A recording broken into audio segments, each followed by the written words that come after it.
Wow, what a time to be a Detroit sports fan. And look, some feedback coming in here. And this question, I don't know. I mean, look, we're all kind of hanging on the edge of our seat and can't wait for this Tiger postseason appearance. We get the following: are you too worried that the Tigers just dropped 2 or 3 to the White Sox going into the playoffs? Why or why not? I'm mostly not worried, and the reason I'm not worried is because A.J. Hinch made it clear yesterday that it didn't matter to them, Baltimore or Houston, and they weren't going to take up any energy trying to win that game to get a matchup. They have just come off a good series win over Baltimore. In fact, 2 series wins over Baltimore, 1 in Detroit and 1 in Baltimore. But Baltimore's getting healthier and probably be a better team in the postseason. And if they're perfectly fine going to Houston, then, and that's what they said they were. I mean, when their pitching plan Sunday included, hey, if we have to go to a 4th pitcher, we're going to McKinstry. Translation, this game, we're going to try to win with the guys we have out there playing, but it's not that particularly important. So that's why. I mean, the White Sox are so dreadful, like historically dreadful. It's hard for me to dismiss losing to the White Sox. And, you know, you don't want the carrot to turn into a pumpkin, but the bottom line here is I think AJ sent the message that they don't care, and it's all about the business of winning this baseball game tomorrow because they don't do anything else. They just focus on the game, the one game in front of them. And he let everybody know last week that that the plan was to not overtax this team, that we're not going to use Skubal.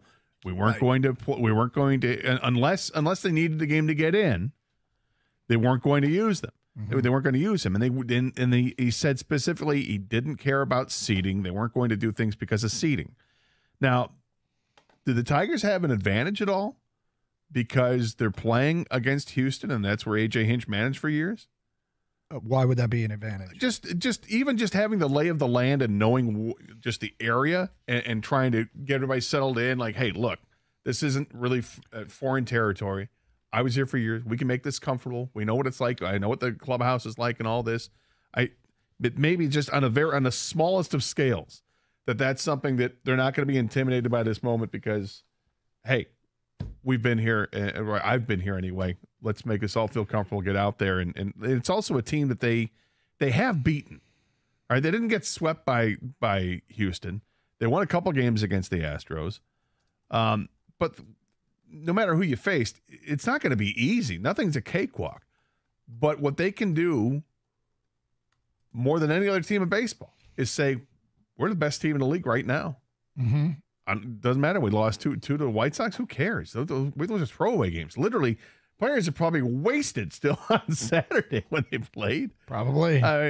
Not really wasted, but hungover. I'm sure a couple of those guys were probably got after it a little bit harder than others on Friday night. So I don't care they lost on Saturday. And Sunday's game, they kind of sleepwalk, and then they bases loaded. Carpenter hits the grand slam, and a place erupts, and it's great. And then they missed our opportunities. And yeah, they didn't put their best foot forward with having Maeda pitch, and it didn't matter. I don't care.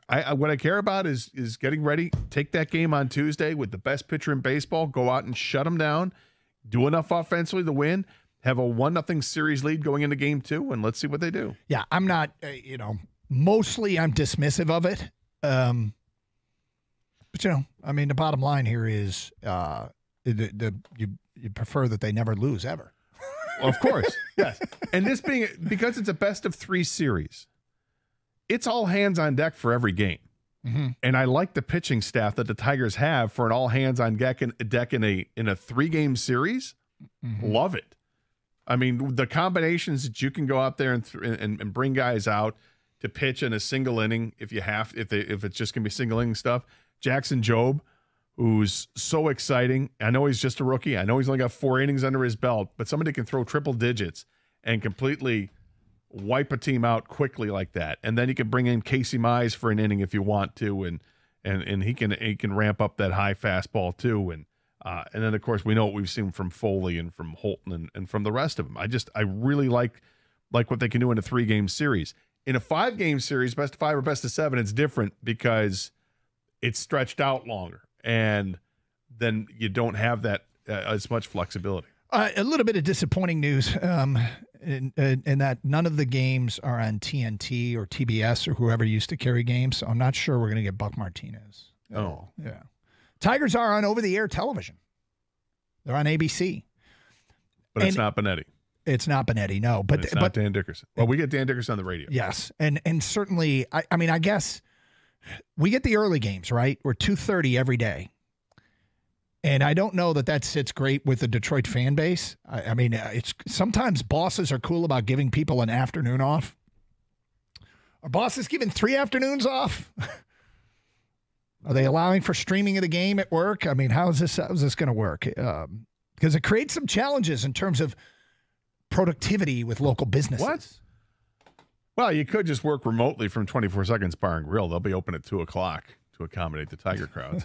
You could do that. Sure, a lot of places are, yeah. Twin Peaks makes for good scenic views. Makes for a good place to watch the game.